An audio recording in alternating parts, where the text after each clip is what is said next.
Welcome to PDINA, Royally Teachable Moments. Thank you for everyone and all of your support. Thank you to people that send me things. I get things in the mail and I'm so surprised. I'm shocked. I love your letters. I love your compliments. Even if you don't hear back from me immediately, just know I hear you and I am thankful, and I'm trying to get around to everybody to get my cards out to say thank you. You guys really have warmed my heart so much. I never could have imagined my life being around something that I am so passionate about, talking about the royal family and this whole historical thing with Meghan and Harry, what's happening right now, and how it all began with my love and fascination for Princess Diana, and how we have the complete opposite from the life of Diana. Now we have it with her son and his wife. It's so unbelievable. And sometimes I just wonder, what are people thinking? You have such great opportunities, and yet some of us in the world try to get opportunities to do what is good in the world. But people that want to do bad things in the world have opportunities just handed to them, like, here you go do craziness with the world, do what you can that's going to make things bad for everybody. I got an anonymous donation to my charity. I don't know who it was. I just wish I could thank the person, whoever did it. I'm very, very grateful.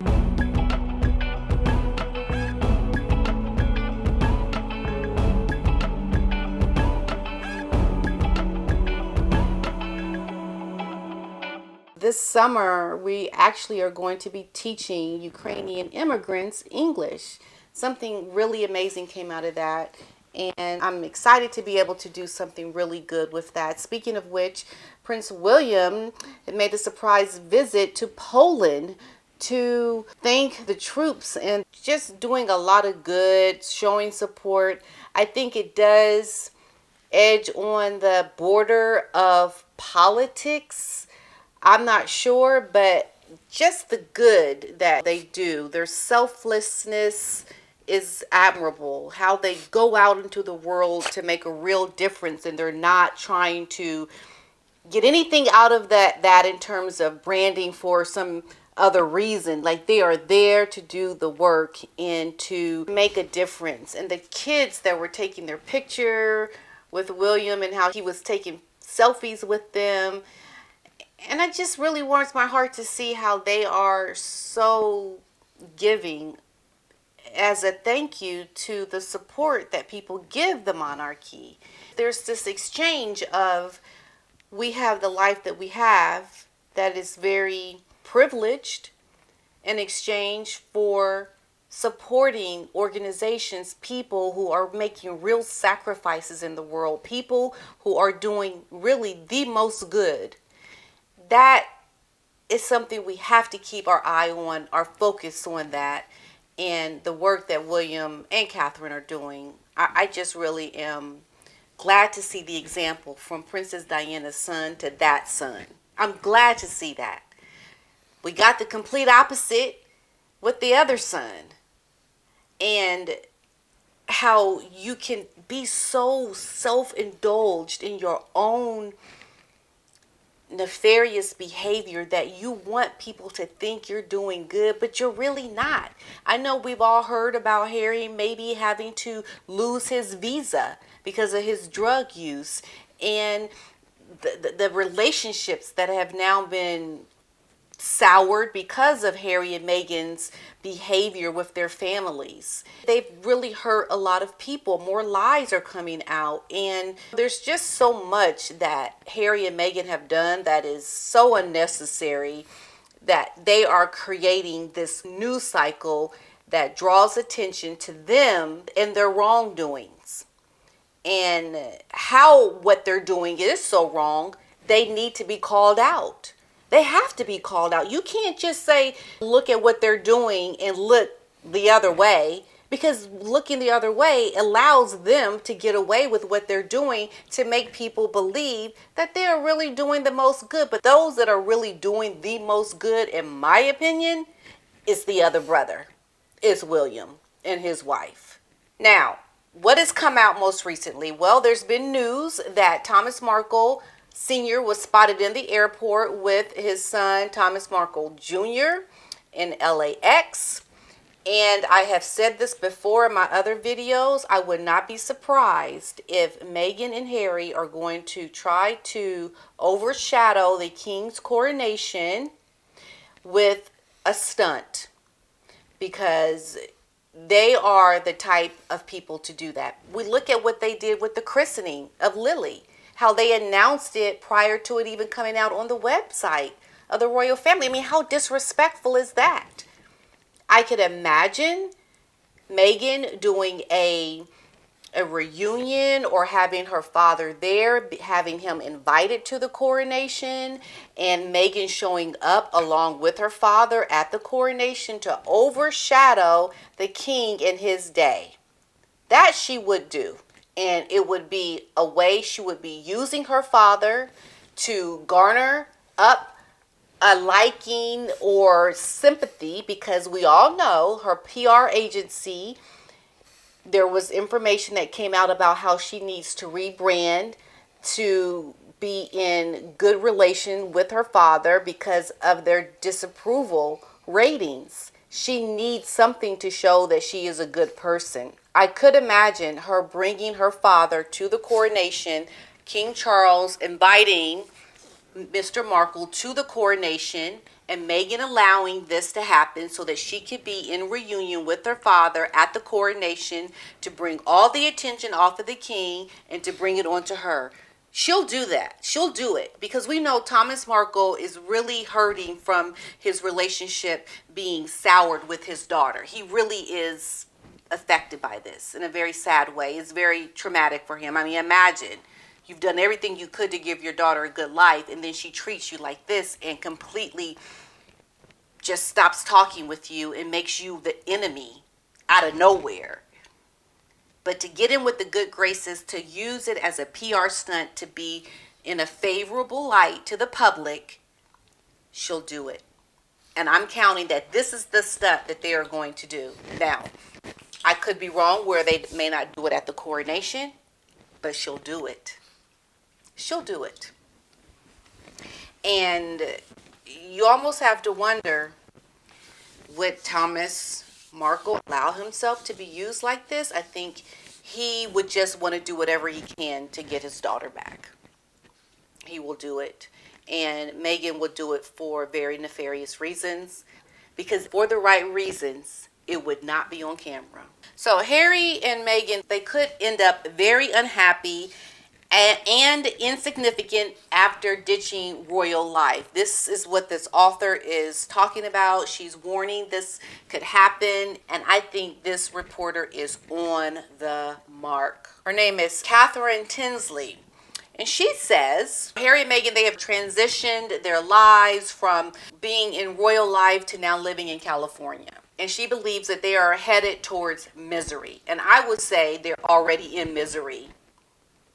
Harry is miserable because the drugs are just keeping him kind of in a state of mind where he don't even realize what he's done. He doesn't realize he's not happy.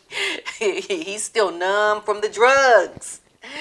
Yes, they're already miserable. So Tom Quinn speculated that the pair will struggle with their decision to leave royal life. My fear is that Harry will become like Edward VIII and Meghan will become like Mrs. Simpson. Edward and Wallis lived in this beautiful house in France, but we know they were desperately unhappy. Yes, and Wallis Simpson, she resented her husband. She just thought her husband was weak. He was not someone that really attracted her. She wasn't really attracted to him.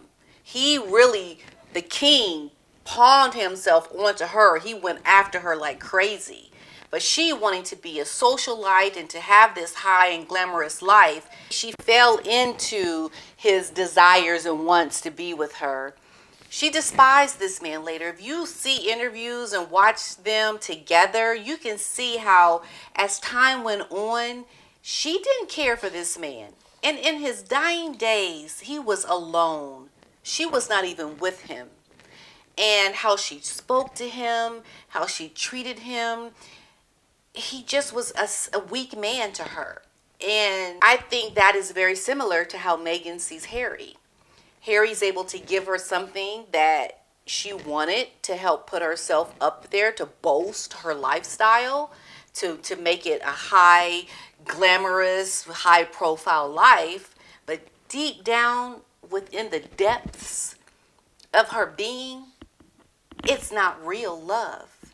It's for the superficial reason that she loves the man. While Harry and Meghan seemingly enjoy their new lives in America, Quinn thinks that the ramifications of Spare and their various projects could be permanent. But that will fade unless they can escape all this negative stuff and find something positive that people are interested in. They will become insignificant in the way that King Edward VIII became insignificant and very unhappy. And this is how Meghan is going to spend now all of this negativity that they're getting. She needs something positive. She needs something that people will go, oh, isn't that so nice? She done made it with her daddy. That's so nice. But you best be believing she's going to have some serious demands behind reconciling with her father around the children. She's going to put a lot of demands, and she's going to require certain things, just like they're doing to the king and going to the coronation. How they're putting demands on the king. Go figure, really? Royal observers previously reported how Harry's tell-all book created some friction between the duo. She's always supported him, but behind closed doors, the backlash from the book has caused some tensions. Meghan's worst fear is that Harry's loose lips could blow up everything they've worked so hard to achieve in California and continue to tarnish their brand. The brand is already tarnished. It's already tarnished, and she's going to continue to try to make up for what has happened with coming out with her TIG website, reconciling with her father, doing something to bring the good attention on them. And I'm going to call it now. She's going to put cameras in front of her father. She is going to put cameras in front of that man, and she is going to try to reconcile with him. I'm calling it right now. Y'all heard me say it right here. That's what she needs to do. In terms of Harry and Meghan going to the coronation, there are actually plans drawn up that will happen if they come to the coronation and if they don't come to the coronation. So they are definitely preparing. They are making plans to know what to do in case they do end up coming to the coronation, which I think is a smart thing to do, but they cannot be allowed to overshadow the king's coronation. And if that does happen, a lot of people will be very upset with King Charles. Because you look at what happened during the Queen's last years, how her legacy had this black cloud over it with Harry and Meghan, how Philip was in bed at the hospital dying, and Harry and Meghan are on Oprah calling the royals racist, doing things in the last final years of Her Majesty's life and her husband's life. And now the king, in his moment of glory, finally coming to the crown, is now facing something very similar in his beginning of his journey, something he's waited years to do and could not even do until the passing of his own mother. Imagine the emotions that come with that. And now you have these two people behaving in such a way that it overshadows something you've been waiting your entire life to do. You know, we get people that want to be fans and they want to speak about how it's terrible what Harry and Meghan are going through. However, look at how you would react if this were happening to you. If you had this Jezebel come into your life, marry your son, and this Jezebel was calling the shots, calling your family out, trying to dredge up negativity within your family circle, you wouldn't allow it. So why do people think it's okay that Meghan is okay in what she is doing when people that applaud this couple for let them do what they want to do, leave Meghan alone, these very same people would not even allow it to happen to them in their own families?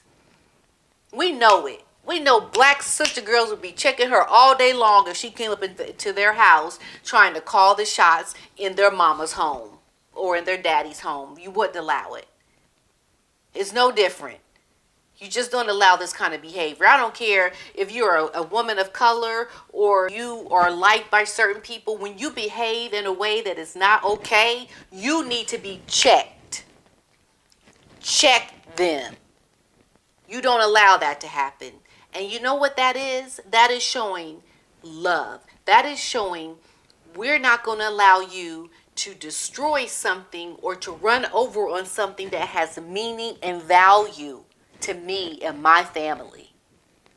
That's not being mean. That is not being a bully. That is setting boundaries, ground rules for what you will accept and what you will not accept. People need to understand there is a difference.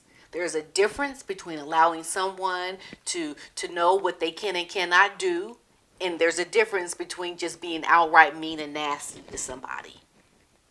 They're not the same. It's tough love, folks. Tough love. So author Bruno Vincent has written a parody version of Prince Harry's book, which is titled Spare Us a Harrody. The synopsis of Vincent's book states, all I've ever wanted was privacy. In order to get the privacy he so craved, he has written a warts and all book that goes deep inside the castle walls and exposes every shouting match, fist fight, betrayal, teddy bear, awkward hug, and tear-stained wedding rehearsal for the world feast their eyes on, all for privacy. Jack Royston was saying Harry should have been able or should have been allowed to tell his story in the book Spare, but Richard Fitzwilliams was saying he should have never been allowed to write that book. I think exactly right. He should have never been allowed to write a book that has now put a stain on the royal family. There is a certain momentum behind getting rid of the monarchy that comes along with this book Spare. It has brought nothing but negativity to the now new rulership of King Charles. How could that be a good thing for King Charles to know that his son has written this book that has put a black cloud over the royal family? The disdain and hate that people now have for the royals because of the things that Harry has said, it's not good for the monarchy. It's not good for the legacy of the Queen. It's not good moving forward to try to have things just go along peacefully. It's brought a lot of bad negativity to the fold. And for what? For Harry and Meghan to make millions of dollars? There's a lot of disagreements. And Jack, being an American, of course, we all are about empowerment. Tell your story, go against the opposition. We're here to fight for victory and freedom. But really, at what cost? To other people's not having their dignity kept in order because some wackadoo wants to go out and tell his story? So it looks like Harry has now appointed Strictly Come Dancing contestant J.J. Chalmers to the board of his charity for his Invictus Games. The television presenter was badly injured in a bomb blast in Afghanistan in 2011 while serving as a Royal Marine. He has previously said that the Duke of Sussex provided him with one of the key catalysts in his recovery. So now Mr. Chalmers has made a trustee of Invictus Games Foundation.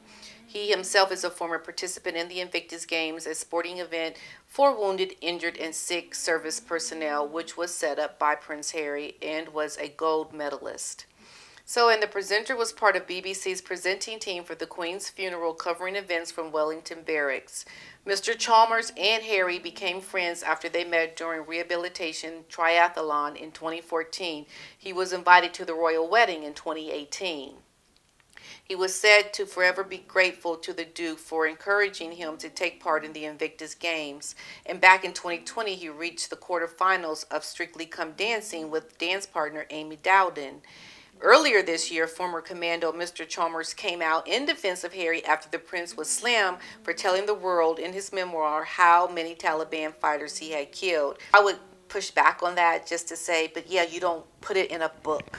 You don't record it for people to read it as a part of a salacious storytelling against your family. And anybody that I think that wants to align themselves with Harry and Meghan as being good warriors or being good people will not find themselves being well supported, because everything that they do is for the salacious reasons of trying to make money with not real good intent. There's no real good promotion behind them doing what they're doing unless there's something in it for them. And Harry is only doing what he had started doing before Meghan came around because he really did want to do something good. But Meghan has taken it and she's putting her face in front of it and trying to make it now about her. We saw what she did at the last Invictus Games, giving that speech about her husband. And it's like, why are you even up there, woman? Why are you giving a speech? You ain't have nothing to, can this man not have something that he started and did before you came along? It's her interjecting herself into something and saying, give me the glory. Like what she's going to do at the king's coronation. We know she's going to do it. So trying to do good at this point with your wife is not going to fare well for you, Harry. It's not going to fare well. Because your wife is going to try to blindside anything that you try to do to make it about her. There's something wrong with that. There's something wrong with a woman that wants to always steal someone else's thunder and to make it about herself. For what? Because she's a narcissist at the highest extreme. And she is not there to do good things. She is there to supersede other people's glory in their spotlight so that she can suck up all the energy in the room. She's just sucking it all up. She's like taking from other people. Take.